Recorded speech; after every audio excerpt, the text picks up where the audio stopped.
All right. You have 10 minutes. Okay. I'll try to get this thing to work again. My old enemy. No! Immediately. Just tap it. You planned that. Here. No, Just one. okay. It's gonna take 20 minutes. So yeah, for me, I started my kind of creative work as a writer, and to me, everything comes down to the experience that you're trying to do, that to create or what to deliver. Like, you're a writer, you're a designer. No matter what you design, you have an experience in mind that you want to deliver. And one thing how you can deliver the experience is prototyping. So, and it should be the why. Like, what are you doing? This is something about me. I actually used to draw comics. I had many years of break of that. So that's why my self-portrait sucks, but I'm getting back to it. So I'm design director here at Lightneer. I have 13 years under my belt on mobile game design. And I used to be, I still am the idea guy. I love bringing ideas to the table, also trying to take them forward. And I do love storytelling. And when I get excited, I talk with my hands, even though, well, my last name is Italian, so it's maybe some kind of influence. Yeah. So, it all starts always with an idea. And this is something that I heard a lot, that ideas are cheap, only executing matters. But that is frankly bullshit, because if that would be it, either all of our great game companies suck, because they are really good at executing stuff, but they can make the ideas to money-making machines, but really rarely. So, I don't buy that. But how do I know? When I get an idea, how can I tell is it good or is it bad, or just the same? That is something that you need to define the idea.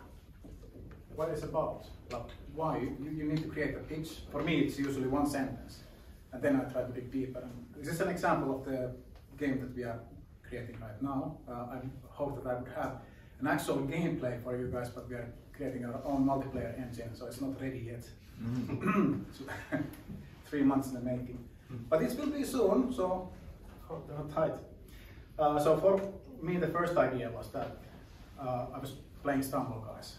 And then I was thinking, like, okay, these guys made it really well when they had the Fall Guys. Nobody did the Fall Guys on mobile. There was many people trying to do that, but they did it the wrong way around. They started, either they made fake multiplayer, but it's not the experience of Fall Guys, and they just couldn't get it to work. And the mobile space, we thought, you know, it's simulated multiplayer. Who cares? You don't actually even play with your friends. Well, they probably won't pretty deeply. But also, the second thing is that it was designed on mobile. How do you do Fall Guys on mobile? Well, you design that to be on mobile. It's not something you do a really bad port of a game, and then it's like, why people hate to play it on mobile? Well, because you didn't design it on mobile. So for me, my sentence for the idea was that I want to create one of my favorite games, Super Smash Bros. To mobile, designed to be on mobile. So this is something that I started, and then I was starting digging deeper. Like, what is the experience? Or what's the fun part of it? Like, how could it work in free to play? How can it work on mobile? So I started looking at references and putting things together. So finally my pitch was it's Super Smash Bros. Plus Brawl Stars plus Pro Force, because I want the Terra Destruction in him. I love that in Pro Force. So that's my idea that I want to prove. That would be perfect. Also the character collection part fit really well from Brawl Stars, and also the controls. They are super simple, so good.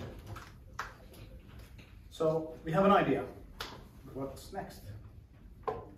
We have to define the problem that we want to prototype. Because if we just take the whole thing, at first, it's really hard to pinpoint the actual thing that we are like what are we actually trying to do? Because if you just try to make a huge game, it's a game, it's not a prototype. So when did we start? For me, my biggest problem was that there is some ports of Super Smash Bros. Type of games like Brawlhalla and Smash Legends on mobile, but as you can see, if you compare to the either Stumble Guys, Mr. Autofire or Brawl Stars, they have super simple controls. It's really easy to read, it's really easy to play, and if you look at that, they are not as big as any of those 3 games on mobile. Brawlhalla, they do make like $500 million in Steam, but they don't have to worry about that screen there. So, but there's a reason why there are so many buttons, because it's a Super Smash Bros. It's a knockout game. So, can we make it? Can we make it fun on mobile with only limited controls? So that's the only thing that we can prove is the prototype. We can't make a video of that, even though it would be fun, but we have to get the game feel in. So we just made a quick and dirty prototype of these, that we have only 3 buttons.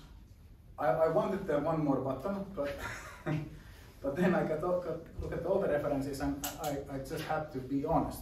If I put there too many buttons, I will fuck it up.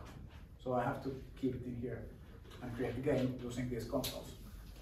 But it was fun. It was really fun. But what's next? Because this is not the experience. This is controls. And my prototype is at this stage only a controls show. So what's the actual experience in Super Smash Bros. As it was in Stumble Guys?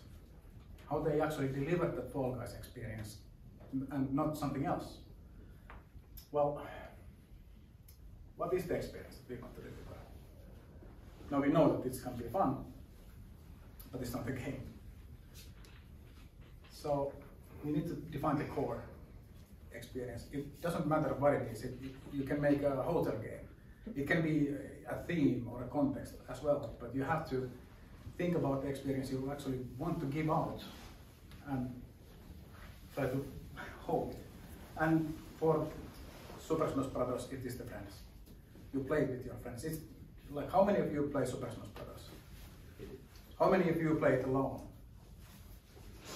But Just crazy. you mean against bots? Yeah. You gotta practice. Yeah, practice, yeah. So there is the actual experience is a party brawler. It's a party game. So how we do it? Well, we have to create a prototype that is actual real-time multiplayer. So we started creating our engine. We first made it really quick actually. As you could see in the picture, it wasn't the animations there yet. But so the next step is whatever you have in mind. Now you have the experience that you want to deliver. You identified that. What is the thing that you want to show? What is the thing that you know that people will love when they get their hands on it? So now you have to just do it quick. And I'm going to tell you a secret. Creating your own multiplayer engine isn't quick. Isn't there just a button in Unity? You can AI it, right? ChatGPT. ChatGPT, like an AI. So what we did, we built our internal server and just it took like 1.5 weeks. We built it and we made the first test and just, we ran the server. So we put the server on. Now everybody can get into the game, and one extra person came into the game. The server crashed because it was designed for 4. But we could test it real fast, and we could actually prove that this experience is fun on mobile. It was super fun, and we had it 10 hour weekly, and we forgot to do anything else but to just play the thing and push it. So it was really worth it. But if it wasn't fun, you really need to define that. You have to be honest to yourself. Because it wasn't the first one that we actually did. We did from the same kind of idea. We did multiple takes. We prototyped them. One of them wasn't fun. One of them was really fun, but super complex. And basically, that's the cemetery gates there, or dead prototypes in there. So you have to always think about it, because we used so many too much time on that one, just because we didn't have as the experience. We didn't have the prototype, and well, it's kind of fun. It will work when we have the other half. It doesn't work like that. You either test the whole thing or you just leave it be. You will save months of time. And well, making that quick, like under a month. The other one, we could prove that it is fun, but it's so complex that we forget the rules ourselves when we keep a break from the game. So, kill it. Thank you.